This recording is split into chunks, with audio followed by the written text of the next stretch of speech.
And we're live. And we're live. And we are hoping that our guest, Ron Tabachinik, will be able to join us. We sent Ron the link. We've been having some link issues with him. I met Ron at a conference called Metal, and he lives in Toronto. I like him a lot. He's a funny guy. And I sent him the link to the StreamYard recording, but we have yet to see him. We even had a conversation with him just moments before. Do you we want to got on call here. him and see if the link made it through? Ouch. Dang it. I tore my calf muscle Tuesday night. Yes, Ron. How's it going? Are you able to? I haven't got it yet, Mark. Well, I sent it to you. Insightacall.com, right? Yeah. Yeah. Insightacall.com. Yeah. Well, that's what we're trying to do. Okay, try this other one then. All right. Wait. Hold on.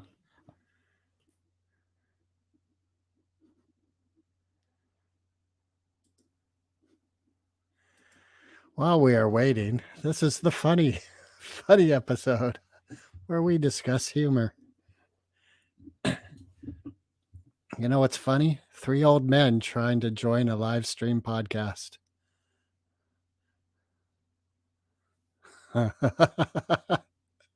And Mark is muted. All right. So, what's some funny things that have happened? Roe versus Wade is overturned. That's funny. I think today is celebrating something about Anne Frank. Google has on their Google logo something about her diary. It's kind of, yeah. So, that's 2 strikes for humor. Let's see. What else? What else could we talk about that's funny? I tore my calf muscle. It's painful. It's just a constant pain. It's not that big a deal, though. Well, means I can't work out. So I could see that Mark is furiously attempting to. All right. Well, another link was sent. He's across the border in Toronto, and he's sitting here on my phone. That's the problem. We've sort of got you on the show just on my phone with me. Welcome, Ron. Ron looks like an iPhone. Well, I should not have trashed the first email. Anyway. All right, so I don't know that Ron's really going to be able to. Where did he looks like the black obelisk Well, from 2001: Space Odyssey. I got it here. Oh, this is okay. I got it now. All right, see you in a minute. He's represented by the future of humanity. Technology. It's amazing that we can even just drop someone in from Toronto, right? With the budget we have for the show. Yes. Well, apparently we can't. Greg's laughing because this is his chance to be quiet while I try to carry the show since he had to carry it for a couple minutes. Yeah. Oh my God. Anyway, I'm really happy that Ron got the link because he's a kick, man, and he's up to some really good stuff. I think you're going to enjoy talking to him. And right. I don't even know if Greg's going to edit this part out or.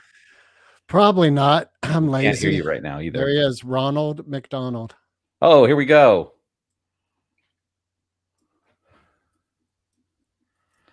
Here we are, finally.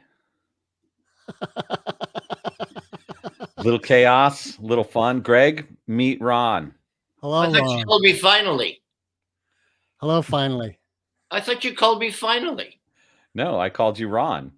Oh, no, it's He Ronald. called you finally after It's we Ronald. noticed you weren't in the room.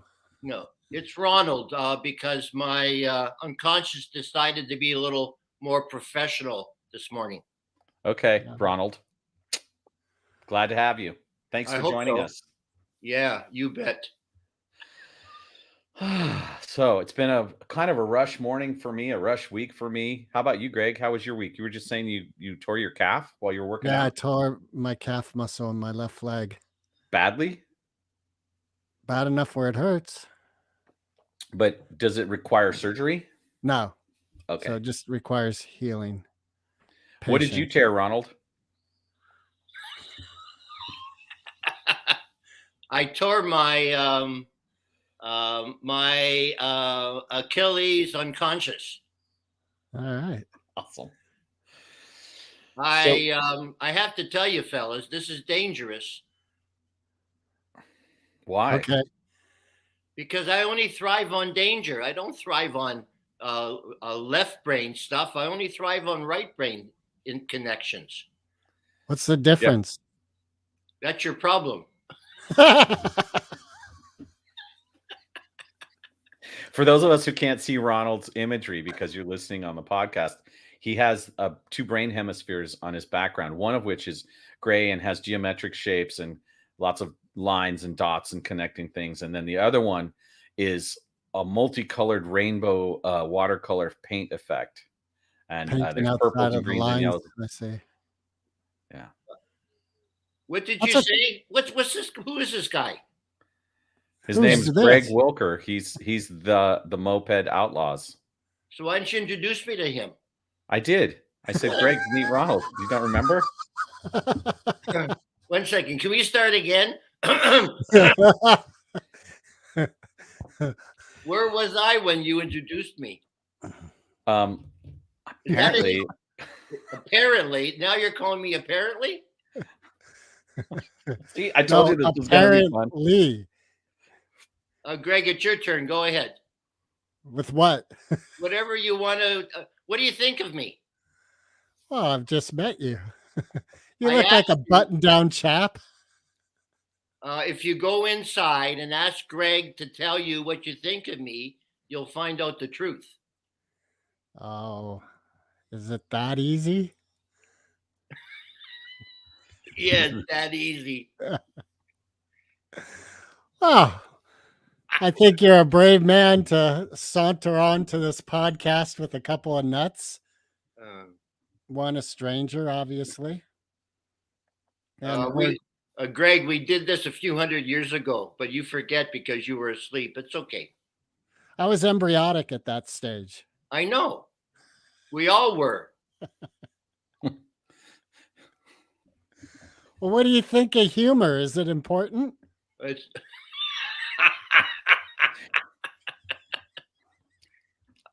do you know what humor is, Greg? No. I know. So before you label it, Greg,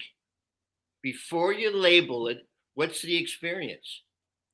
The experience now or the experience of humor? No. Greg, listen very carefully. I'm a little older than you, so you have to give me respect and attention. No, I don't. No. That'd be like Donald Trump walking into a room and saying, I'm a little older than you, so you need to give me respect and attention. Oh, how do you feel if you're a little older than me and I still want your respect and attention? Well, if you earned it, you'd have it. Oh, I have to earn it? Well, everyone earns it right off the top. I don't like when people say everyone because I haven't interviewed everyone, so I don't know. So why do you do that?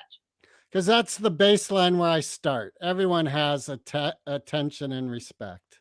Okay. Do you want my attention and respect? I don't know yet.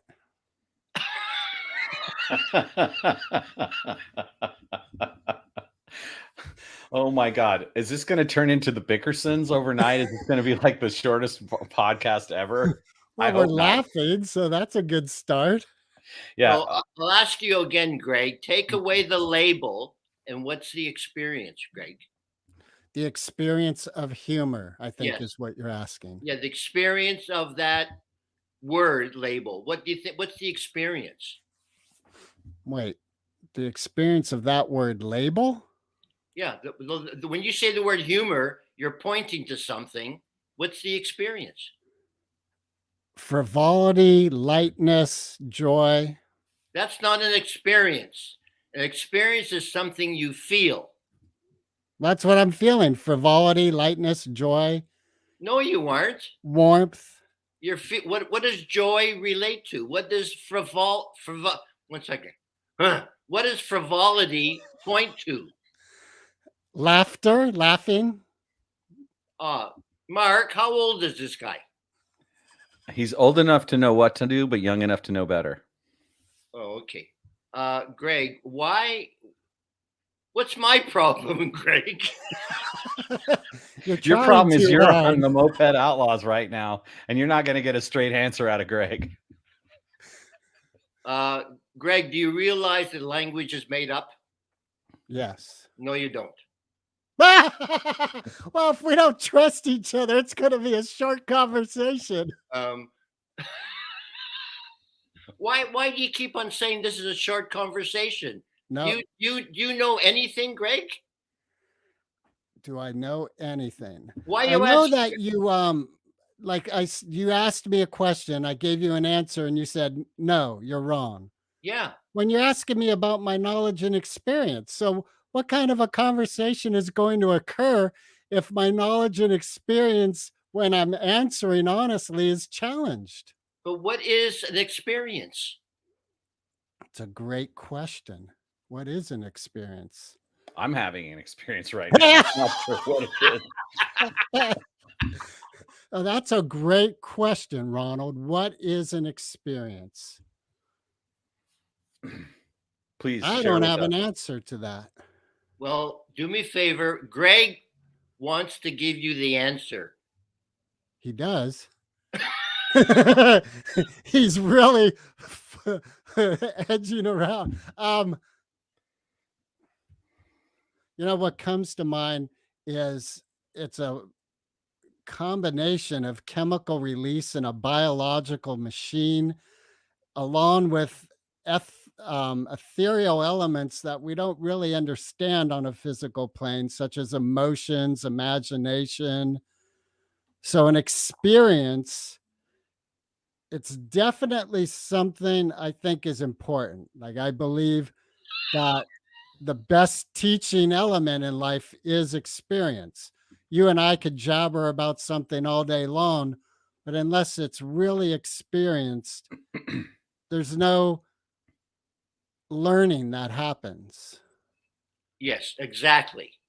So, So the point that I want to make to you that took me 70 years to realize is I was not allowing myself to feel my experiences. And what I'm noticing with most men and some women, that we were not allowed to feel when we were kids. So the point that I want to make, more for me than for you, Greg, is that when I was a kid, it wasn't okay to cry. It wasn't okay to yell. It wasn't okay to swear. It wasn't okay to say certain things. And what I found out was when I was 4, 3, 4, 5, I wrote that like a commandment on my body. And all through my life, up until about 3 months ago, I realized I was having feelings, but it wasn't okay to feel them because my mother said, don't cry, don't feel. And in my family, I never saw my mother cry. I never saw my father cry, never saw my brothers cry. I only saw my grandfather cry one time when we lost a cousin. And what I want to mention to you right now, my challenge is I would like to feel my experiences because I've had a lot of experiences, but my unconscious or my conscious, which one of them, I'm not sure, has not allowed me to, at this moment, even now, to feel what I want to feel. well, what do you want to feel? A connection with you. And what I noticed was when I put that word in my mind, I noticed that's the only thing that's really important to me. And I'm thinking, what is important to me? I really don't know what important to me is, but it's important to me at a level that right now it's not okay to feel that it's important for me to connect with this guy over here on this thing called a computer. What happened 3 months ago, Ronald, that opened the gateway for you? My brother said, stop it. Your brother what? My brother said, stop it. Ah. And how did that impact you that had you open the gateway to all these feelings? Very good question. And it only opened it a little bit because I don't know about you, but I am so powerful. I am so intelligent. I'm so funny. I'm so emotional that I can feel it building up. And every so often, if Mark, if you said something to me that was a trigger, the energy that would come out after the 70 years would be so powerful. I believe it could hurt you, as it has a couple of people in my life when they touched a sore point. So you've got more pent up emotional energy than the relative trigger is warranted for, right? Is that what you're saying? Yes. Yeah. Well, I want to let you know that you're not responsible necessarily for other people's level of reaction to it. Now, you want to calibrate your communication. Let me finish. Go ahead. Let me finish. Let me finish. Greg and I can handle you. So we're not worried. And one of the gateways that opens you up to being able to let those feelings through is realizing that it's okay if people get upset. It's okay if they have a reaction, and there are layers to it. People are responsible for their own reactions, not just you. Well, I agree with you, except that with the threat of going to jail, that scares the out of me. Right. Yes. Well, emotions don't usually put you in jail, but yeah. When this one person said something, and I don't remember what she said, it was the first time in my life, and this was 2 years ago, first time in my life I ever raised my hand to hit a woman. I hope you stopped yourself. I'm sorry? Did you stop yourself or did you hit her? I stopped myself. I'm so glad to hear that. But I'm saying to you that I realized at that time I had so much pent up energy for some reason, because I wasn't allowed to feel my feelings all these years, that I notice sometimes it comes out in sarcasm. It comes out in being confrontational. And I have experienced that. I got these experiences, but even now, it's pent up something that the energy is not flowing. And I remember many, many years ago, I learned from Krishnamurti. Do you know Jiddu Krishnamurti? Anybody? Mm-hmm. Never met the woman. I'm sorry? No, Never met the not woman. a woman. She's not a woman. He's not a man. It's a very fluid culture we live in, Mark. I understand. No, it's Krishnamurti. Yes. So Jiddu Krishnamurti was one of my mentors about 40 years ago. And he reminded me something that I've been reminding myself right now. Number one is language is made up. All this is made up. We think it means something and it really doesn't, but we think it does, and thinking gets in my way. So one of the things he said to me, he said, Ron, a tree is not a tree. I said, what? He said, a tree is not a tree.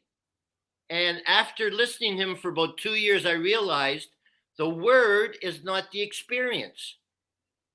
So what I notice is a lot of the words I'm using now is really not the experience that I'm having because of the of the incorrect label. And so when you look, attempting to communicate your experience right now? Yes. And I'm thinking, why? That's a good question. And Greg, I mentioned to myself, I said, Ron, sometimes I talk to myself, and that I said maybe 50 years ago, why are you saying anything? And Greg, I found out I don't know anybody in the world, because I've interviewed everybody. Every single person. I've interviewed every single person, and in their own way, they're saying, I don't know why you want to say anything. I know why I want to say something. I don't know why you don't want to say anything, why you want to say something. And it intrigues me to this moment. Why am I passionate? Greg, this is passion, Greg. You may not realize it. It looked like epilepsy. But I don't feel it, but I'm expressing it, which I don't understand, that I'm passionate about getting this message across to these two people in this computer of mine? Why? It matters. What is the message? You want to step outside and ask that question? Yes, I'll be right back. No, wait for me. It's a long walk to Tipperary or Toronto in this case. Have you ever tipped a rary? I never have. Only in the dark. Only in the dark. Only in a restaurant, I thought. I tipped a terrarium once. It wasn't quite the same. Oh my God. Did it spill? No, it was empty. So That's the why Well, then it fell wasn't over. really a terrarium. It was a piece of glass dreaming of being a terrarium. Exact. That's the point. It was a piece of glass dreaming of being a whatever that word is. Terrarium. A terrarium. If there's 5 sides of glass and an open top, but there's no rocks, is it really a terrarium? I don't know. If a no tree falls in a forest, do you hear it? No. I like the part about words being something we made up. Oh, really? Guess it's true. Now, so the other thing is, I've learned so much in my 3 years of life, Greg.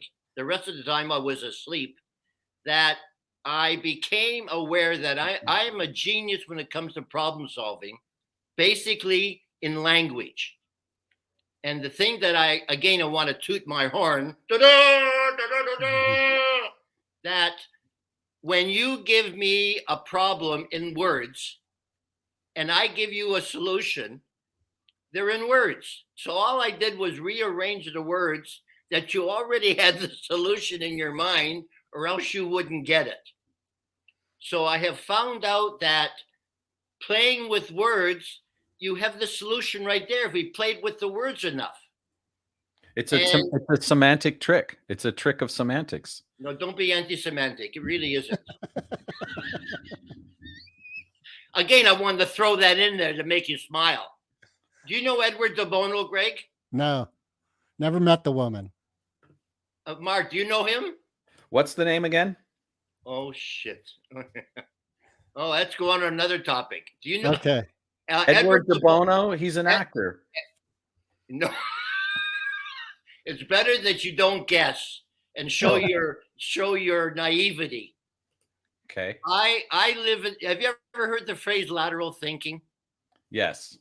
I use that in my life, and people don't like it. Now, Greg, what I want to mention to you. Well, wait, what is lateral thinking? It's a manner of solving problems using an indirect and creative approach via reasoning that is not immediately Can you obvious. read that off something? Now, did you see this? Yeah, it looks like a bingo bowl. Oh my God. This is my baby. Oh dear. I don't want to know the mom. Now, some people have dogs that look like their owners. I've got a baby that looks like me. Okay. He's holding up a red ball, which has a glass opening to it And that a you lot can of see little pieces of strips of paper paper in it. in Now, that have words on them. for the last 40 years, I've been using this to help people solve problems. And the success rate is? Let's see when. I think. Well, he passed away. So what I want to share with you, that I'm from a very different world than you ever have been. I'm from the world of lateral thinking. And Edward de Bono was a doctor 48 years ago that traveled around the world talking to people about this phrase called lateral thinking, looking at a problem from a different perspective. Did he also have a red ball with a face on it? Mark, was he allowed to enter that question right then and there? Is Mark our daddy? Who's your daddy? Who's your daddy? Your So, daddy. Greg. All right. So we have a problem. I keep interrupting your very important trias here. And so let's solve it with this baby. Now, first of all, do you know where the word problem came from? Well, I it bet you doesn't even don't. exist. It's just made up word. You see, that's your problem. You don't even realize the original meaning of the word problem. Now, because did you like Latin in school, Greg? I did. Yes. Mark, did you? I don't think I ever had any exposure to it until I was married in the Catholic Church. Well, for some unknown reason, the vice principal, who I hated in my school, taught Latin, and I fell in love with Latin. Didn't realize why, and to this day, I don't know why. But I remember when I started teaching people to think innovatively and differently, I looked up the word problem in the dictionary. Now, Greg, you never did this because you never did this. The No, word but Ronald, problem. I really am feeling in my body a strong desire to have you pull out one of those pieces of paper. Let's see what it says. I don't pull it out. What? I turn the knobs And then what? and mixes up 15,000 words. Okay. And when counting. Pardon? And counting. It's just 15,000 now. You might add some later, right? No, I can't add any more. It's 15,000. I took a Webster dictionary and took out all the pronouns and the adjective and the other crazy words. The adverbs. No, and I kept adverbs, verbs, nouns, and adjectives in here, and there are 15,321. Okay. So then inside what? here. So then what? What do you mean, then what? How does this work? Like, what's the point? The point is, do you have a problem right now in your world besides me? No, I think you are my only problem. Okay, so if I'm your only problem, right now you may only have one way of solving this problem. Okay. I guarantee it, if you and Greg, no, you're Greg, you and Mark get together with me and we come up with 50 ways of solving this problem, one of them is going to be a natural way for you to solve this problem. No, but still, Ronald, like what? Like you have 15,000 words in this red globe thing. Can you see anything in there? Admiral. There you go. Okay. Now, we never thought about sailing. Have you ever sailed? Yes. Oh, shit. Okay. What's an admiral? I think it's like a leader of a navy. Okay, so he's a leader of a navy. Yeah. He's the leader of a ship. Yeah. So is it just one ship or a bunch of ships? Well, it could be a French ship, or it could be a master ship, or it could be a apprentice ship.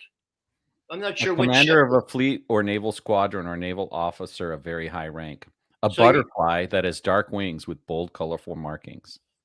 So Okay, there's so two. it could be a fleet of ships. Okay. So if you take a look at your problem with me and you bring in the ship experience, the metaphor, or the butterfly metaphor, and you imagine that you and I are on the butterfly. So these pieces of paper don't ever come out of this globe. It's just what the individual can see through that clear window. Yes. Okay. And what I have noticed is that when I have a challenge and I'm focused on solving it only a certain way, I have realized that is my challenge, because I'll say I'm stuck and I don't know what to do other than trying to figure it out myself. When I was a kid, I had to figure everything out myself. I was not allowed to ask anybody for help, and asking somebody for help in school is cheating. So there was a guy who teaches university somewhere in the States. He encourages cheating. Nice. So the point I want to mention to you, if you have a challenge with me and you ask Greg, I'm sorry, you're Greg. If you ask Mark, and you were honest with him, since you never have been honest in your whole life, and you say, Mark, I got a problem with this guy, Ron. If you had this problem and give him your problem, what would you do? You may find out, especially if Mark is a stranger, you may find out he gives you an idea that you never thought of that makes sense to help you solve the problem. So the point that I have found out, the word problem comes from two Greek words, problema. Are you writing this down? No. No. Oh my God. We are recording it though, so we'll have it No, if we need it. recording is one thing. He's not going to watch it again. If you wrote down problema, Ronald, you seem to feel like you have these gems of wisdom that I should be soaking up in this prime opportunity I have in my life. Problema you're right. translates as issue. Why am I even there's a whole Greg, that's the problem. Why don't I even want to share these insights to you that it may have no value whatsoever? Well, you said at the beginning, like you wanted to experience and feel a connection with me, right? Right. So, Yeah. so What a would it have to do diatribe with is it? not really a great way to connect with an individual. Okay, go ahead. I won't say anything then. But then, well, Well, I'm not neither. asking for that either, because then I end up being the person giving a diatribe. So what is three diatribes add up to? A triab. It's no longer a diab; it's a triab. It's a triatribe. I tried a tribe once; they wouldn't have me. So But Greg, you'd be what would you chipper. like to talk about, Greg? Well, I am enjoying what you're talking about. I didn't ask you that. Why don't you answer my question? Okay, so I'm good with this. I am good with problem solving and words and feeling. So what would you like to talk about? Okay, let me ask you this, Ron. I'm letting you go Ronald. His name's No, Ronald. he's referring to himself as Ron. ahead. Now I'm learning to call myself Ronald because Mark keeps trying to be my dad all the time. That's your Um, problem. Is you think I'm your dad. Wait, well, that's my problem. I think I'm everybody's dad. And the reason that's my problem is because I always wished my dad was around more. There you go. I think that's my problem. See, there you go. See, Greg, Mark wants to say something, Greg. He didn't have to bring that up, but for some reason, Mark wanted to bring that up because he's got something that he wants to express. Yeah, what's my problem? Let's look at the red baby. I'm up for that. Can we do that again, Ronald? Is there a way we can talk about me and my dad and who's 81 and So if we were your therapist in a private room and nobody was listening, what would you ask us is your, in quotes, problem with your relationship with your dad? my quote problem, which no one is hearing but us, is the thing that I made up in my mind that has me as somewhat inadequate because of my relationship with my father. Like, why do I think that's my problem? So Greg, what did you just say? What's his Are you problem? taking notes, Ron? He said that he has this aspect of his relationship with his dad in which he feels inadequate. And then I didn't quite catch the jump Right. to the Should I problem. clarify it, Ronald? Would it be- Yes. all right. Yes. So I make up this story about my relationship with my dad, and then I use that story to inform the false belief that I'm somehow incomplete as a man, Inadequate. inadequate. Okay. Now, Greg, you notice that Mark said it one way initially. Mhm, You said it a little bit differently the second time. mhm. Mark said it a little bit differently the third time. And if I put my 2 cents in, I am not going to be able to say it exactly the way Mark said it. Right. You realize that, Mark? Yeah. And what Is that I a know, problem?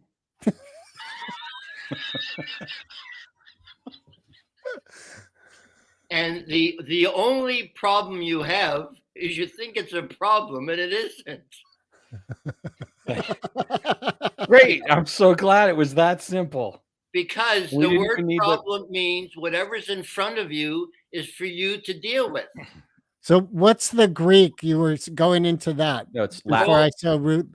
Pro means forward or in front of. Okay. And blemma, back when I created that word a few thousand years ago, blemma means literally to throw. And what happened back then is that whatever was in front of this person, his buddy said, problema, whatever's in front of you is for you to do something with. That's number one. The second definition of problem is give it to somebody else. Now you laugh, but the thing is, I'm shipping our whole Washington D.C. to you guys in Canada. exactly. If you gave us their problem, if they wanted us to solve, they don't want to solve their problem, number one. But if you realize that in business, when you hire a salesman to get you business, you're giving him part of your problem. So business is the second definition of the word problem. In the personal world, we were not taught that it's okay to ask a stranger, if this was your problem, what would you think? And Mark's only challenge is he's got one way of looking at it. And the one way of looking at it, inside of that is the blessing. And the blessing is not the auditory, but it's a visual. And if Mark was to sit down with me and if we were to do a graphic of his relationship with his father, or if we had blocks that we had as kids, and we used those blocks and moved them around on the table as demonstrating the relationship with his father, he's going to find a few other ways of looking at it, of experiencing it. And then if he were to let Mark give him the insight, he would find out there's a blessing there. Are you familiar with family constellations? Family? Constellations, like star constellations? I remember there about 2 or 3 months ago, I was talking to somebody who told me about this guy who talks about family constellations. Yeah. And then what you're talking about reminds me of this practice that I'm familiar with, which also, I believe, leads one to different points of view that they wouldn't have seen otherwise. Exactly. The thing is, what's interesting is it's all the same thing, but we don't realize it. What you're saying and what I'm saying is exactly the same thing at the core. Right. Yes. I'm with you. And I have found out that if Mark happens to like the stars or the constellation, he may appreciate the lesson or the blessing from that as applies to his situation with his father. Or he may find out, hey, it's not a problem. It's something for me to realize is a blessing. So I've learned, change the word. And something happens just by calling it something else. And when we change the word and play with it and have fun with it, turn it into a song, turn it into a movie, you find out that something happens with the vibration of that relationship, where it changes a little bit, where all of a sudden Mark gets a niggle or a sensation in his body that says, as a feeling, oh, so that's what I'm supposed to learn. So my daddy, I think he abandoned, but it's not true. He just went and did the thing that was right for him to do. And what I learned is what I can do, what I need to do to, and that's the lesson of the abandonment blues. Now, do me a favor. There's a charge on the word abandonment that we've learned incorrectly. And the thing I want to share with you, Mark, I'm all ears and eyes. When you write down in words this issue you have with your father, you'll find out that some of the words have what I call a charge. And there's a message in that charge that's not obvious to us. But there's a feeling that is triggering that word abandonment. that we've been learning for the last 75, 80 years, what it is. And well, ever since I made it up, actually. Well, since you made it up, but taking responsibility for some things that you made up, you may find out is another interesting example. But I noticed that when I was 4 years old, I made something up and I played it to the hilt until about 3 months ago. And so I decided, since I am a responsible, not really too responsible, that I'm an intelligent guy, that I have a lot of good perceptions that I learned now. I have decided, since these are my perceptions, I went back in my history, and every one of those traumas that I experienced, I said, hey, there's a blessing there. There's a horse in that horse shit. And for the strangest reason, I've noticed that my unconscious, whatever that is, was giving me another insight that I wasn't aware of at the time, because I made it as a commandment when I was 4 years old, not realizing it was my mother's issue. It wasn't even mine. This was her issue. And I have a question for you. Yes, sir. How is your relationship with your brother today? Brother, where'd he come from? He's the one who said that thing to you that opened up your consciousness 3 months ago. Oh my God. He told you to stop. Where'd that come from? What are you thinking about? I was on a different track. No, it's all the same track. I know. Right now, Greg, thank you for bringing that up. We have the greatest relationship right now. And you're like, and Mark is like the kind of brother I have right now that I hated growing up. Why is he laughing? Why are you laughing? Funny. Mark and I are embodying the kind of brother you hated most of your life. But the thing, he was an engineer. Do you know about engineers? They're all left brain. Yeah, they have very literal lateral thinking. Very literal. And my brother is so plugged up. He's constipated with these emotions. And I didn't realize it. I also am constipated with my emotions. But when my brother and I saw this video of Bob Newhart playing a psychiatrist, did you see it? I'm a Bob Newhart fan, and it's ringing a bell. It's been a long time since I've seen any of this. He played a psychiatrist on a TV show for literally like 10 that was seasons. it. Yeah, okay. Yeah. And in one of the scenarios, he was talking to a person who said, I feel like I'm going to be buried in a box. And he talks to her. And the way why my brother does it is because we do it with each other. She said, I feel like I'm going to be buried in a box. And he said, have you ever been buried in a box? She says, no. And he said, okay, here's the therapy. It's going to cost you $5. He says, I don't take change. I don't take checks. I take checks. I don't take, I don't give you change. And it's going to cost $5. Takes 5 minutes. And she says to him, should I take out my pad and paper? He says, well, it's 2 words. I don't think most people have to worry about learning 2 words. And she says, okay. So he says, here's the therapy. You ready? He says so to her as he leans over the desk, stop it.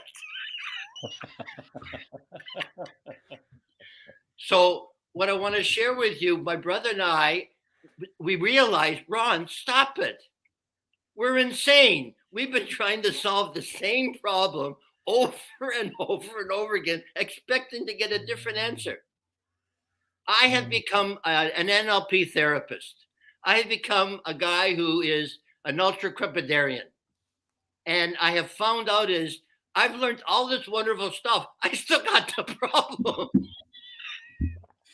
So I think it's important, Ronald, that you talk about what an ultra-crepidarian is. But that's my problem. And now you've made it ours. Greg, do you remember Professor Irwin Corey? Was that the white-haired guy? Yeah. Yes. You remember his shtick? God, I know he bumbled around a lot. Okay, yeah. He bumbled around a lot. He would be invited on to Johnny Carson and all these shows, and he had a gift of being so erudite. You like that word? I do. I don't. That And he what's erudite mean though? I love the word. What's it mean? means very knowledgeable. Okay. That he would express himself with a plethora of, you know what plethora is? That I do. Okay. Oh, shit. Okay. A Yeah, plethora. good try, Ron. Good try. I'm trying to do a diatribe. Okay. And he would get up there and he would say, in the conclusion, let me begin by expressing that the perplexity of simple things can be complicated if you look at it in another different way. And as I've said before, adamantly, with passion and kindness and sincerity and believability, that, where was I? Oh, that the constellation, did you like that word? The constellation of the stars became a Metro Golden Ware. Do you like that Metro Golden Ware? It It's a sounds like dress. you're It's a selling dress. Tupperware now. Tupperware. The point that I found out, Greg, that I have a gift of talking BS and being professional about everything. And an ultra crepidarian is an expert who gives you his opinion on everything outside of his abilities. A politician. And I found out about a month ago, I was talking to some guy on one of these networking events, and he says, you know, there's a word for that. I said, you kidding? Yeah, he said, there's a word for like that about what I do, sometimes BS, which is called an ultra crepidarian. I like it. Is it ultra trepidarian? I like Crepid, that. ultra, the word ultra, then crepidarian. Okay, intrepidarian, ultra intrepidarian. No, All no, right. not intrepid. Listen to me. I'm trying to. I know But you're trying. yelling. You're very trying, Greg. Okay, the word. That's what I've been told. That's why I've been practicing to tell you to write things down. So don't trust your mind. Ultra, you know the word ultra. Yeah, that's the beginning of that Marvel bad guy. Yes, and And then second crepe, part of like it, what we served at Mama's, crepe, like the crepe, crepe. look like a crepe, and the second one is Ultra crepe. And then like there's Darien, like one of the seventh Musketeer. There's Ultra D'Artagnan, crepidarian. ultra crepidarian. And that's how you remember that word, by making it into a picture. Okay. So when you see somebody that's like me, you'll see the picture of the ultra, you see a crepe and Darien, and you say, oh, that's who that is. All right. That's another way of remembering wonderful words. So do you like this career move you've made? I'm still constipated. The reason why I'm trying this is I've tried everything else, and I haven't been able to make money in the last 70 businesses I've been in, Greg. So Wow. I thought when Mark mentioned last week about his interest in humor, I said, oh, I've never heard anybody talk about that in the business world. I said to Mark, whatever I said, I don't even remember. 1 second. What did I say? You said, So far, we haven't really talked about humor. Yeah, that's what I said. It was on the third of the fourth, the constellation of Granonimus in the third field of the highlights of I think we need to go back to baby. Can you bring baby back into the picture? And so I wanted to talk to Mark about something that I would love to do, but I need to make a living, even though I don't have to. And well, wait a minute. You said you failed at the last 70 businesses you've been in. Yeah. But you also just shared that you don't need to make a living. Your living is made. So there is some success going on somewhere in your life. Do you read lips? Yeah. Don't bring out the obvious, please. I'm in my dream and leave me alone. Oh, so you want to be an American? Okay. So I'm living off of a small government pension. Okay. And I'm 78. I'm still here right now. I'm living like a king on a very small pension. That's awesome. No, it isn't, because for the last unbelievable. For the last 75 years, I've been working on this belief system that it's not okay to make money. Okay, but you're And living like a king. Like, how much do you want to be a god? How much more do you want? okay, I'm living. My brother is a multimillionaire, and I'm living in his basement on a golf course. All right. So And the golf balls coming through the window is a bit of a problem. But other than that, He's in a basement. There's no windows. That's the problem. so the point is, my well, brother, God we in bless him. America call that a dungeon. Your brother's a psycho. No, it's like He's a generous person. my brother is a very generous person. Unfortunately, not because he wanted to be, because he felt uncomfortable having me live out in the street. Okay. So And now to the point I want to mention to you, when I was a kid, my belief came. My belief came. Why'd you say that? I had a belief. go to baby. go to baby. That if you have money, you're a somebody, and if you don't have money, you're a nobody. And what I noticed was I took the negative, and my brother took the positive. And for the life of me, why do I say that? Well, because it's been 75 years of this. For the 75, that I decided that not to have money because people wouldn't like me, and I wanted to be likable. So I was lying to myself up until about 3 months ago, when I realized I would call you on the phone to sell you something and became a master at getting an appointment with you. But I just wanted to talk to you because I didn't have what it took to close the deal. But I had a lot of business friends right now in many different businesses that were friends, but never did business with them. Well, And I wanted to make money because I had this belief I needed money to feel worthwhile. And I don't feel worthwhile because I don't have the wealth that my brother has. have you ever thought of doing stand up?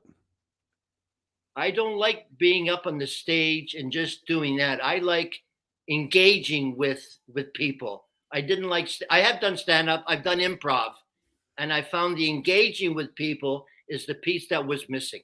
But that stand up is absolutely engaging with people. The difference, I'd say, with improv and stand up is improv, you're engaging with people, others on the stage. Yeah. Stand up, you're engaging with whoever's in the room. No, but except there's one way because the diatribe. Well, there is that element. That's what they're there. That's what they're hoping for in this case, though. So the point that I want to mention to you is that, again, you may be correct that that would be a good thing for me to do. It's just that I haven't done it yet because I haven't learned a lesson from you that you're teaching me. That maybe I should have been doing that for the last 50 years. Maybe the three of us ought to go on the road together. Greg, We could find a used moped, but I'm not sure we'd all fit. Greg, imagine the three of us are on stage. I start. One of us starts the conversation on stage with the audience, and then we find a very elegant way that the Greg you come on and Mark you come on, or the three of us come on like the Three Stooges, or we find out that let's talk about things that the audience would love to talk about, which is what they want to talk about. And say, as an example, it's relationship, or it's finding love, or if Greg How had about making money? Let's talk about what it takes. Making money, because that's the thing we all want to like figure out, right? And we all want to figure it out very humorously. We want it to be joyful and easeful as we roll in the dough. And if the people in the audience want to make money, maybe we could. Can you imagine? We help them make money. We could start by paying $1 for every prompt. We say, all right, we'll give you $1. Say something. No, we're going to go. Better have some dollars. Well, maybe not. I mean, can you imagine how quiet it would be? All right, we're going to base our whole comedy. I don't know. Once that first dollar rolls out, it's going to get real noisy. No, 1 second. Two of you were talking at the same time, and I only have one ear. So what am I going to do? I see 2 ears on your head. Yeah, but there's only one inside. Greg, did you see In and of Itself? No. So do me a favor. And this, I'm serious, since I've been lying up until this point in time. To tell you the truth, I would like you to take a look at In and of Itself. Okay. And the reason why, if I have a reason, is that this guy had the audience in his hands. And he was on off Broadway for a year and a half.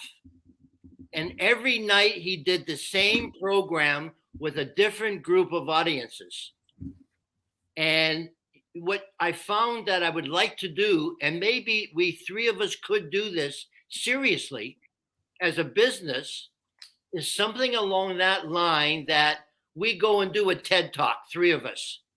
I've never seen a TED Talk where there have been more than one person. And we may be able to do something on TED Talk that can launch our something. Our ship of fools. Our foolship. Our castaway of casts. Or called castaways. We're called castaways. So I'm going to do a thought experiment right now. You ready? Okay. We're going to say a sentence, one word at a time, going in a circle. I'm going to say a word. Greg, you're going to say a word, and you're going to say a word, Ronald, and we'll stop when we're all laughing. Okay, that means we're stopping. That was good. Very good. Next. Very good. Well, I gotta say, Ronald, you sharing your life and where you are and your brother was more, I felt more engaged with you in that moment than, and I'm not putting down any of the other 56.53 moments that we've had. Just put them down. No, I'm not. Then don't It may say sound it. like I Then am don't say because them. of the tone of my voice, but I don't want you to read too much into the tone of I my already, voice. to understand you, I have to read something into it. No, just read the paper or read something else. Just listen to the words. We made them up years and years ago. But I can imagine, like in a way, I'm in the same boat, very, very similar boat. Are we sinking? Are we sinking? No, right now we're flying, and flying boats are funny just of themselves. I'm gifted a room in someone's home that I haven't earned other than of their good heart, like, in other words, so I just imagine that your brother saying stop it 3 months ago, that kind of like opened up. But you've been on this path for decades. Like you said, Ariarty Marty, who you were following 40 years ago, who said that isn't a tree. You've been on a path and quest of what's really going on probably your whole life, right? Yeah. So this 3-month thing is just yet another epiphany of sorts in this master climb you've been undergoing your whole life. Yep. And Greg, you'll say one word that'll fit into this puzzle of mine, and all of a sudden the pieces fall and say, oh my God. I don't expect that to happen. Well, stop it. Exactly. What happens if you realize, if I realize, and if Mark realizes that every word that comes out of our mouth has value? Can you imagine if we can embrace that with other people, that everything they say has value? Well, I believe I do. That's my whole thing going back to the beginning. Everyone has respect and the right to be heard right from the get-go. Now, there's the potential they'll erode that. But that's even like, let's take a look here in the United States. We just had this Roe versus Wade thing go down. Now, I have my opinion and my thoughts about it, but I saw on the news this one woman who was exuberantly celebrating what had just happened. She'd been praying for it for so long, and finally it was realized. And in her, I saw her joy, and I saw like, wow, like this is a dream realized. And I give credence to her experience of what happened. Yeah, I'm not giving credence to someone whose joy is all about controlling other people. Like, forget that. No. Well, you sound like you're trying to control her and not giving her the space to No, have I'm her trying to thoughts control and you for experience. honoring her. That's who I'm trying to control. How's that working out? But We're that's laughing, part of aren't the we? whole conundrum is here we are, like, how do we, humanity, who have these opposites, like magnets who are driven apart, like when you have the same pole pointing to each other, it's like the energy's pushing it apart. How do we live together? Guess what? It's the opposite, Greg. You What? think it's pulling apart, but they really are related, or else there wouldn't be this Well, that's passion or this whatever you want to call it. right. That's exactly that's on point, Ron. So That's the on answer, point. Greg, is this: we get together and we do that thing we do with words, and then the humor opens up a pathway of synergistic oneness instead of divisionary duplicity. I thought you were going to say Right. stupidness. Stupidness. And that's part of what I notice. Like when we have anger, it drives apart. Now, what, Greg? Be very careful. I want you to learn something from me at this moment. There is no anger, Greg. Wow. Does that Greg, make you angry when he tells you that? anger is not anger, Greg. Anger is a label pointing towards something happens that in your body. Well, is orgasm orgasm? No, it's Is all made up. is laughter laughter? No, it's Oh, all then what made are we up. doing here? That's a great question. That's the philosophical $1,000 question. What are we doing here? What are we doing here? Yeah. And who asked that question? Oh, stop it. Should we end? Should we